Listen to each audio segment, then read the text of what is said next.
Hello दोस्तों, examination classes में आपका स्वागत है। आज मैं आप लोगों के लिए तटीय मैदान और उत्तर भारत के मैदान लेके आया हूं। चलिए आइए देखिए तटीय मैदान क्या होता है। देखिए, जैसे इसके प्रीवियस क्लास में हमने डायग्राम बना के समझे थे, उसी तरीके से आज भी हम डायग्रामेटिकली समझते हैं। देखिए, सबसे पहले आप यहाँ से देखिए कि मानसरोवर के पास से जो है सिंधु नदी निकलती है, जिसको इंडस रिवर बोला जाता है, ध्यान रखिएगा। और वहीं मानसरोवर के पास से ही सांगपो मीन्स ब्रह्मपुत्र नदी निकलती है, जो बे ऑफ बंगाल में गिरती है, और इधर इंडस कहाँ पे, अरब सागर में। ठीक है, इतना समझ में अब आगे बढ़ते हैं। देखिए, हमने हिमालय के बहुत अच्छी तरीके से तीनों पार्ट डिस्कस किए थे, जिसमें बृहद हिमालय, लघु हिमालय और शिवालिक हिमालय आते थे। वैसे तो हिमालय को मैंने बताया था कि 4 पार्टों में डिवाइड किया गया था। सबसे पहले ट्रांस हिमालय, दूसरा बृहद हिमालय, तीसरा लघु हिमालय और चौथा शिवालिक हिमालय। तो आज देखते हैं हम यहाँ से। सबसे पहले तटीय क्षेत्र की बात करूं तो तटीय क्षेत्र हम दक्षिण वाले पहले पार्ट, मतलब गोंडवाना लैंड के इर्द गिर्द वाले पार्ट का पहले डिस्कस कर लेते हैं।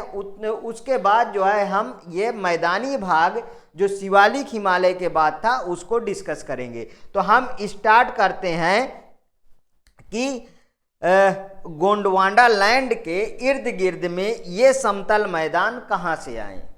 ठीक है, हमारा अफ्रीका से टूट के, जैसे मैंने बताया कि उत्तर पूर्व में अभी भी हमारा भारत प्रवाहित हो रहा है।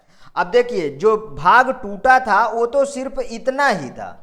ठीक है, अब इसमें से हजारों सैकड़ों नदियां निकलती हैं जो पश्चिमी तट में आके गिरती हैं। उसी तरीके उत्तर पूर्व में भी हजारों सैकड़ों नदियां निकल के पूर्वी तट पे गिरती हैं और अपने साथ क्या लाती हैं, बालू और मिट्टी लाके जमा करती हैं, तो उससे मैदानी भाग क्रिएट होते हैं।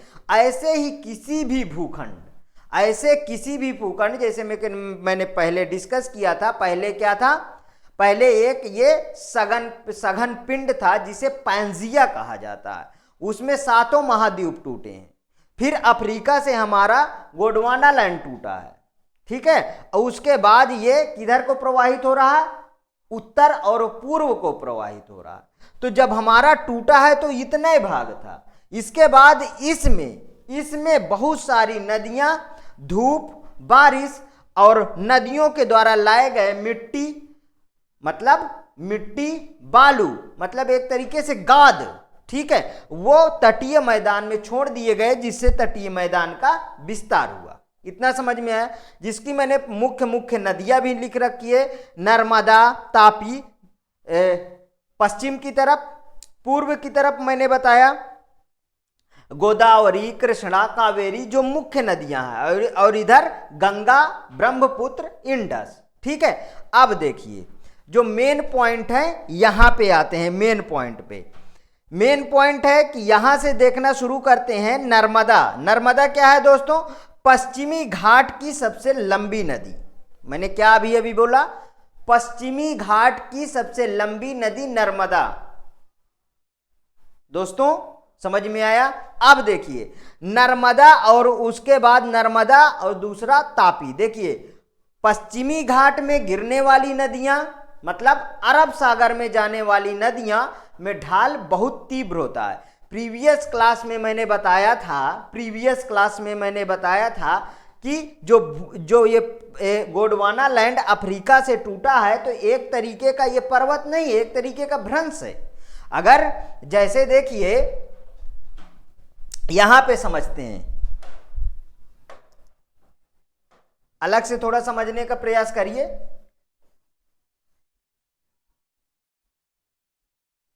ये मान लीजिए तट है, यहां पे क्या है, यहां पे मुंबई है। ठीक है दोस्तों, और यहां पे मान लीजिए चेन्नई है, विशाखापट्टनम है। अगर यहां से कोई नदी इधर को गिरती है पश्चिमी साइड को, तो उसका ढाल तीव्र होगा। यहां रहने वाले व्यक्ति को ये क्या लगेगा दोस्तों, ये लगेगा पर्वत। लेकिन यहां से यहां रहने वाले व्यक्ति को क्या वह पर्वत दिखाई देगा क्या? नहीं, एक तरीके का भ्रंश घाटी है। समझने की कोशिश करिए। देखिए, यहां से निकलने वाली पठार में पश्चिम की तरफ आने वाली नदियों में तीव्र मतलब वेग क्या होगा, इसका तीव्र होगा और आके अरब सागर में गिर जाएंगी। तो अरब सागर में गिर जाएंगी तो इनका वेग तीव्र ही रहेगा अरब सागर में जहां तक पानी है। ठीक है, तो जहां पर पानी है वहां पे आके गिर जाएंगी तो बहुत सारा खलबलाहट की आवाज आएगी। तो ये क्या बनाती हैं, ये एस्चुअरी का निर्माण करती हैं दोस्तों। उसी तरीके पूर्व साइड में गिरने वाली नदियां समतली मैदान पर आ जाती हैं और उतने वेग से वे आप बंगाल में नहीं गिर पाती जितनी वेग से अरब सागर में पश्चिमी साइड वाले बहने वाली नदियां गिरती हैं। तो पूर्वी साइड वाली डेल्टा का निर्माण करेंगी। डेल्टा क्या होता है दोस्तों, आगे मैं और अच्छे से डिस्कस करूंगा। डेल्टा जो है, जैसे बालू मिट्टी ले जाया जाता है नदियों के थ्रू, तो वो वहां पे कई सारी धाराओं में बढ़ जाती हैं और वो बालू और मिट्टी को तटीय मैदान पे छोड़ती जाती हैं। मतलब वो डायरेक्ट जो है अपने तीव्र वेग से, उसी वेग से बे ऑफ बंगाल में नहीं ले जा पाती हैं। मतलब उसके पहले है सब छोड़ देती हैं तो डेल्टा का निर्माण हो जाता है। हाँ, डेल्टा सागर की तरफ बढ़ता ही चला जाता है। क्यों? क्योंकि बालू और मिट्टी बार बार नदियां ले जाएंगी तो डेल्टा और आकार में बढ़ जाएगा। उसी तरीके देखिए यहां पे मैंने क्या बताया। अब देखिए दोस्तों, यहां पे कोई नदी निकलेगी, जब यहां पे कोई नदी निकलेगी और कहां पे आएगी, पूरब साइड में आएगी, तो उसका वेग जो है इसके कंपैरिजन में धीमा होगा। ज्यादातर देखिए हिमालय नदियां हैं, ज्यादातर क्या है, हिमालय की नदियां हैं। हमारी क्या है, हिमालय की नदियां हैं। ठीक है, जो बे ऑफ बंगाल में आती हैं, जैसे गंगा, ठीक है, ब्रह्मपुत्र, ये सब कहां पे आती हैं, बे ऑफ बंगाल में आती हैं। अब यहां पे देखते हैं, देखिए यहां से शुरू करते हैं तो नर्मदा कहां पे आती है, नर्मदा आती है पश्चिमी साइड में, मतलब अरब सागर में गिरती है और ये एस्चुअरी का निर्माण करती है। उसी तरीके तापी भी पश्चिमी साइड में आती है, गिरती है अरब सागर में, एस्चुअरी का निर्माण करती है। देखिए यहां गुजरात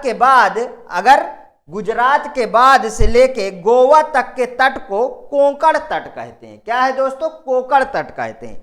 उसी प्रकार गोवा से लेके और मंगलोर तक के पार्ट को कन्नड़ तट कहते हैं। दोस्तों साथ में आप नोट भी करते रहिए। अब देखिए इसके बाद देखिए, अब मंगलोर से लेके नीचे कन्याकुमारी तक के भाग जो केरल में आता है उसे कहते मालाबार तट। पश्चिमी साइड हमें समझ में आया, तो अब चलते हैं इसके बाद हम पूर्वी साइड में। हाँ दोस्तों, मैंने इसको अपने ओन लैंग्वेज में आगे लिख भी रखा है, अभी उसे समझते हैं। यहां पर देखते हैं दोस्तों, देखिए ये क्या है, ये है गोदावरी नदी। गोदावरी नदी जो है पूर्वी साइड में आके बे ऑफ बंगाल में अपना जल छोड़ती है और ये डेल्टा का निर्माण करती है।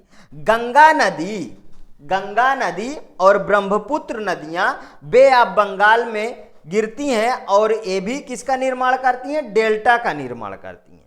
वहीं पे देखिए कृष्णा नदी बे ऑफ बंगाल में आके गिरती है और डेल्टा का निर्माण करती है। क्यों? क्योंकि इनका वेग तीव्र नहीं है उतना। ये जो है बालू और मिट्टी लाके तटीय मैदान पे छोड़ देती हैं। अब देखिए यहाँ पे एक पार्ट है, उसे बोलते हैं हम उत्कल तट। ठीक है, उत्कल तट बोलते हैं। और गोदावरी और कृष्णा के बीच का मैदानीय भाग, समतलीय भाग, उसे बोलते हैं उत्तरी सरकार तट। ठीक है दोस्तों। अब देखिए उसके बाद का जो एरिया है कावेरी और कृष्णा के बीच में एक द्वीप है श्रीहरिकोटा द्वीप, जिसमें सतीश धवन अंतरिक्ष केंद्र स्थित है। ठीक है दोस्तों।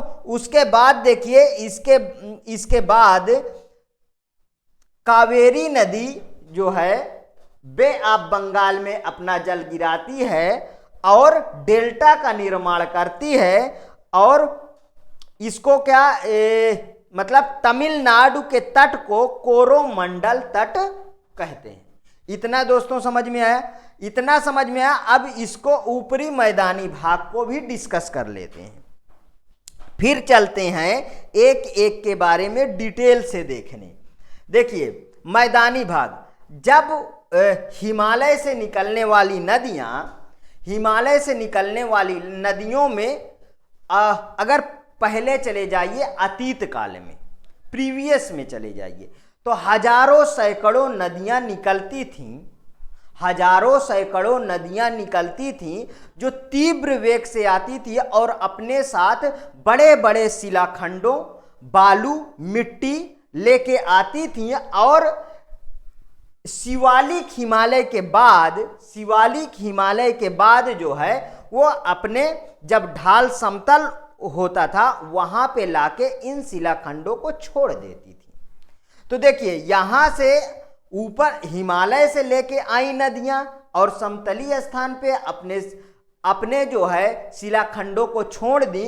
तो जब नदियां वहां से आती थी तो खुद अपने छोड़े हुए शिलाखंडों के नीचे बहना शुरू कर देती थी नदियां। ठीक है दोस्तों। उसके बाद देखिए यहां मैं बना रखा हूं शिलाखंड, ये देखिए यहां बना रखा हूं ना, और ये शिवालिक हिमालय है। इसके नीचे जो है, अब इसके जब नीचे ये बहना शुरू करती थी, तब उसके बाद जहां पे मैदानी क्षेत्र में ये ऊपर आएंगी तो इनका पर्टिकुलर कोई एक सोर्स नहीं होता था, बहुत सोर्सों में ये डिवाइड हो जाती थी। तो वहां पे दलदली इलाके का क्या करती थी? दलदली इलाके का ये स्थान बनाती थी, और ये स्थान कहां तक पाया जाता है? सिंधु नदी से लेके तीस्ता नदी जो हमारे कहां पे सिक्किम से निकलती है। ठीक है दोस्तों। सिक्किम के, अब देखिए सिक्किम में तीस्ता नदी है तो वहां तक ये ऐसे मैदान बनते। हाँ, ये मैदान बहुत खतरनाक होते हैं, दलदली मैदान है। यहां पे क्या है कि मच्छर, रेंगने वाले जीव जैसे अजगर, छिपकली, इस तरीके के जीव यातायात में पाए जाते हैं, जो रहने के लिए उपयोगी नहीं, एक तरीके से बहुत बीमारी का घर है। ठीक है दोस्तों। और इस दलदली इलाकों में जैसे मच्छर तो यहां कहते हैं कि बहुत बड़े बड़े लगभग 2-2 सेंटीमीटर के मच्छर यहां पाए जाते हैं। बताइए ये जब काटेंगे तो क्या हाल होगा। चलिए अब इसके बाद हम इसको आगे और डिटेल में देखते हैं। आ जाइए कर्नाटक एवं गोवा की नदियां। देखिए दोस्तों, कर्नाटक मांडवी और जुआरी कहां पे पाई जाती हैं? गोवा में पाई जाती हैं। अब आप और अच्छे से लिखना शुरू कर दीजिए। शरावती कर्नाटक में नदी बहती है। ठीक है दोस्तों। केरल की नदियां देख लीजिए, भारतपुछा एवं पेरियार केरल की नदियां। बहुत बार क्वेश्चन पेरियार रिवर से बना है। ठीक है। आगे देखिए, पश्चिमी तटीय मैदान गुजरात से कन्याकुमारी। पश्चिमी तटीय मैदान अभी अभी मैंने बताया गुजरात से लेके कन्याकुमारी तक फैला है। गुजरात से गोवा तक के भाग को क्या कहते हैं? कोकण तट कहते हैं। मालाबार तट किसे कहते हैं? कहां से? समुद्र का वह जल जो अंदर तक घुसा हुआ है। समुद्र का वह जल जो अंदर तक घुसा हुआ है, मतलब कि क्या? अगर जैसे 3 तरफ से घिरा है, एक डायग्राम देखते हैं इसमें, ये देखिए दोस्तों, ये लीजिए। ठीक है। यहां पे ये मान लीजिए यहां पे समुद्र है, ये देखिए यहां पे समुद्र है। इसका जल कहां तक है? ये देखिए अंदर की तरफ घुसा हुआ है ना, ये देखिए इतना समझ। समुद्र से ये सटा हुआ है, समुद्र से सटा हुआ है और अंदर तक घुसा हुआ है पानी। अच्छा देखिए, समुद्र में हर मिनट में एक लहर आती रहती है, हर मिनट में एक लहर आती रहती है, और ये अपने निक्षेप को कहाँ ले जाती है? किनारों पे ले जाती है। तो ये क्या है, इस वाले पार्ट को ये ढकना शुरू कर देता है, तो इस वाले पार्ट को भी ढक जाता है। तो ये वाला बताइए, यहां जो पानी भर गया, यहां पानी भर गया, तो ये बाहर की तरफ फिर से नहीं आ पाता, क्योंकि यहां पे ऊंचा हो जाता है। समझ में आया? तो समुद्र का वह जल जो अंदर तक घुसा हुआ होता है, तीन तरफ से घिरा होता है, और एक तरीके से कहिए चारों तरफ से घिरा होता है, क्योंकि यहां तो समुद्र खुद ही अपने नीचे ऐसे ऐसे ऐसे ऐसे बार बार ले आता है, तो अंदर की तरफ बढ़ता रहता है। ठीक है, तो ये क्या होता है? ये भरता रहता है। अनेक लैगून झीलें पाई जाती है, अधिकतम कहां पाई जाती है? केरल में पाई जाती है। तो इसे क्या कहते हैं दोस्तों? इसे बोलते हैं लैगून झील। क्या बोलते हैं? लैगून झील। समझ में आया दोस्तों लैगून झील क्या होते हैं? और आगे देखिए, केरल से स्थानीय रूप से लैगून झीलों को कयाल कहते हैं। क्या कहते हैं? कयाल कहते हैं। केरल में स्थानीय रूप से लैगून झीलों को क्या कहते हैं? कयाल कहते हैं। कई बार क्वेश्चन पूछा गया है। वेम्बनाड झील और अष्टामुदी झील कहां पे हैं? कहां पे हैं? केरल में ही है। ठीक है, अब पश्चिमी तट पर बहने वाली नदियां तेज ढाल होने के कारण बहुत तेज बहती हैं, जो एस्चुअरी का निर्माण करती हैं। पूर्वी तट पे आ जाते हैं। हुगली नदी के मुहावने से कन्याकुमारी तक पूर्वी तट है। कहां से? हुगली नदी के मुहावने से कन्याकुमारी तक पूर्वी तट है। उड़ीसा में इसे क्या बोलते हैं? उत्कल बोलते हैं। अभी अभी इसके पहले मैंने बताया। आंध्र प्रदेश में गोदावरी कृष्णा अपना डेल्टा बनाती हैं। कहां पे बनाती हैं? आंध्र प्रदेश में बनाती हैं गोदावरी और कृष्णा अपना डेल्टा। सर्वाधिक चौड़ाई किसकी है? तमिलनाडु तट की है। ठीक है, पश्चिमी घाट की नदियां एस्चुअरी का निर्माण करती हैं, जबकि पूर्वी घाट की नदियां डेल्टा का निर्माण करती हैं। लैगून झीलें उड़ीसा चिल्का खारे पानी की झील है। बार बार क्वेश्चन में रिपीटेड क्वेश्चन आता है। आंध्र प्रदेश पुलिकट खारे पानी की झील, यह एक द्वीप है, यह एक द्वीप पर है, जिसे हम श्रीहरिकोटा कहते हैं। जिसे क्या कहते हैं दोस्तों? श्रीहरिकोटा कहते हैं। ठीक है, सतीश धवन अंतरिक्ष केंद्र, सतीश धवन अंतरिक्ष केंद्र इसी पे है। ठीक है दोस्तों, आगे बढ़ते हैं। डेल्टा देखिए, डेल्टा वाले पार्ट पे आ जाते हैं। जब नदी समुद्र पर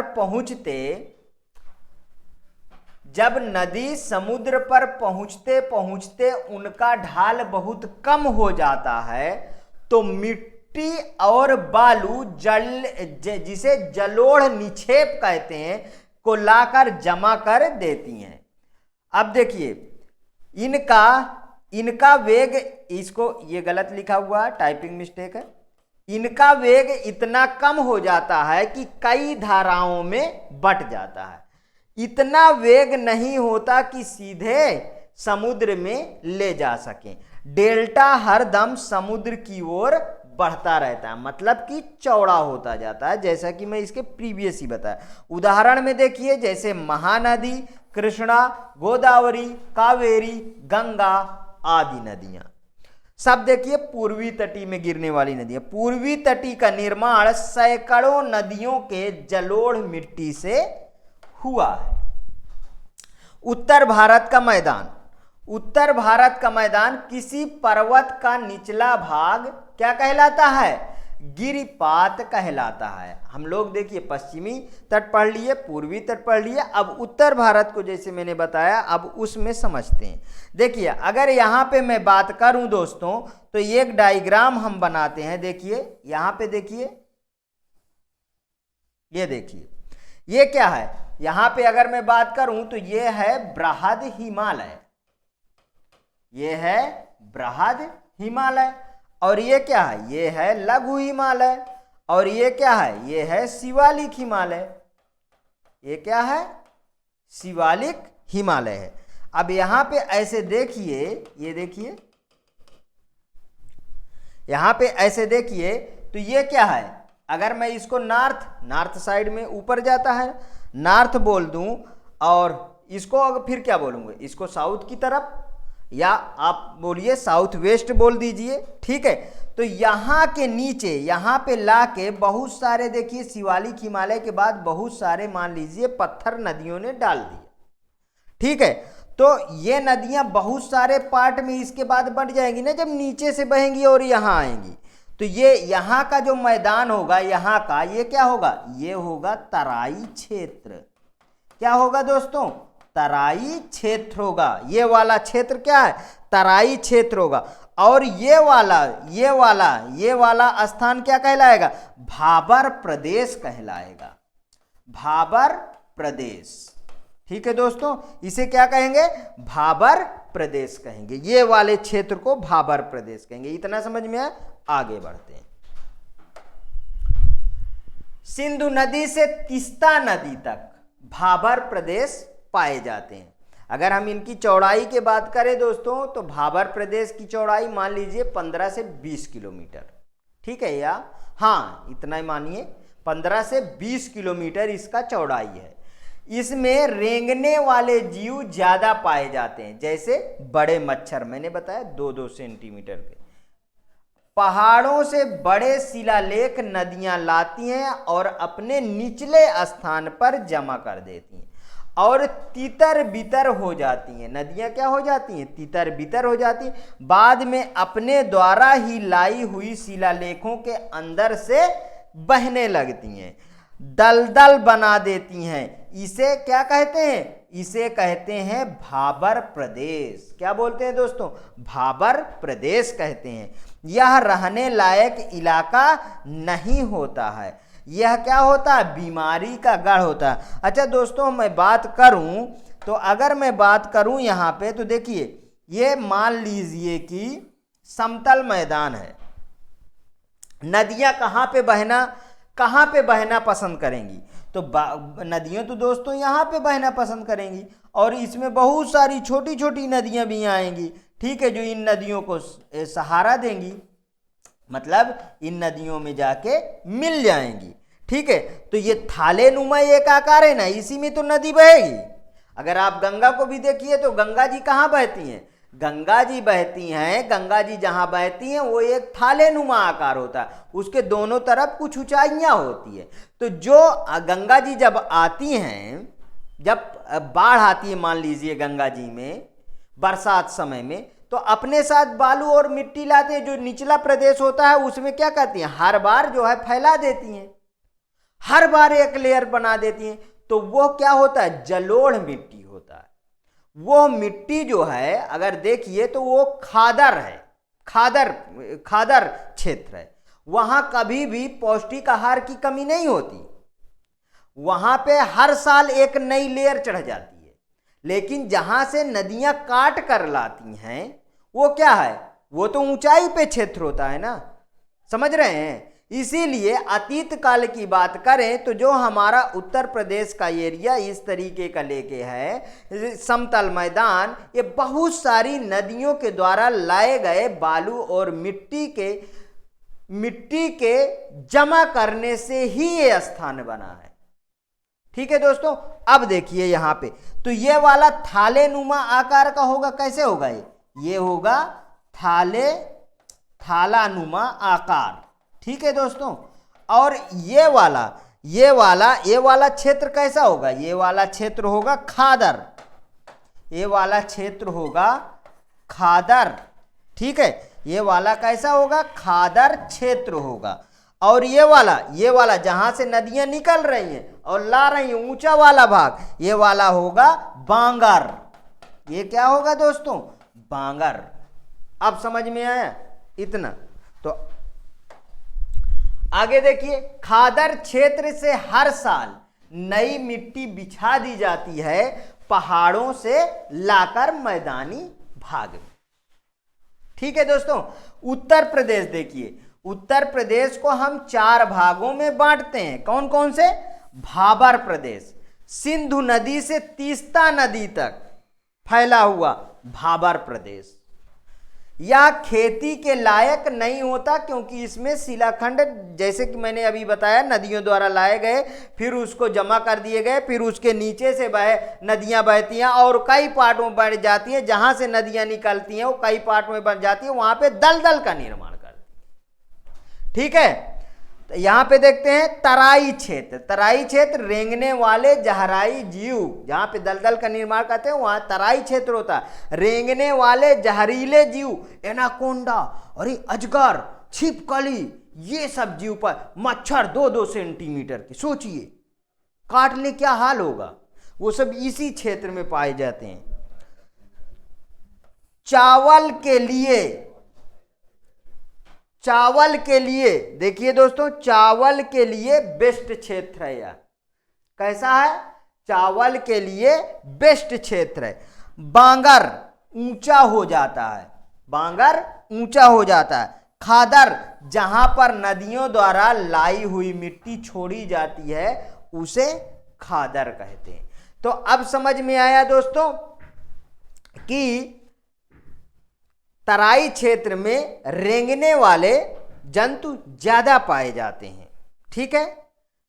तराई क्षेत्र में रेंगने वाले जंतु ज्यादा पाए जाते हैं, जहरीले ज्यादा पाए जाते हैं। छिपकली है, सर्प हैं, ठीक है, अजगर हैं, इस तरीके के जीव ज्यादा पाए जाते हैं। बड़े बड़े मच्छर पाए जाते हैं, रहने के लायक उपयोगी नहीं क्योंकि बीमारी का एक गढ़ है। दोस्तों ये शायद आपको बहुत अच्छी तरीके से समझ में आया है। इसके बाद हम नदियां स्टार्ट करेंगे नेक्स्ट वाले पार्ट से। अगर दोस्तों मेरा पढ़ाया हुआ कंटेंट आपको अच्छा लगता है तो प्लीज़ इसे लाइक करिए, सब्सक्राइब करिए और ज़्यादा से ज़्यादा अपने दोस्तों में शेयर करिए। हाँ, इसका हूबहू PDF मेरे टेलीग्राम चैनल से आप प्राप्त कर सकते हैं। ओके दोस्तों, थैंक यू।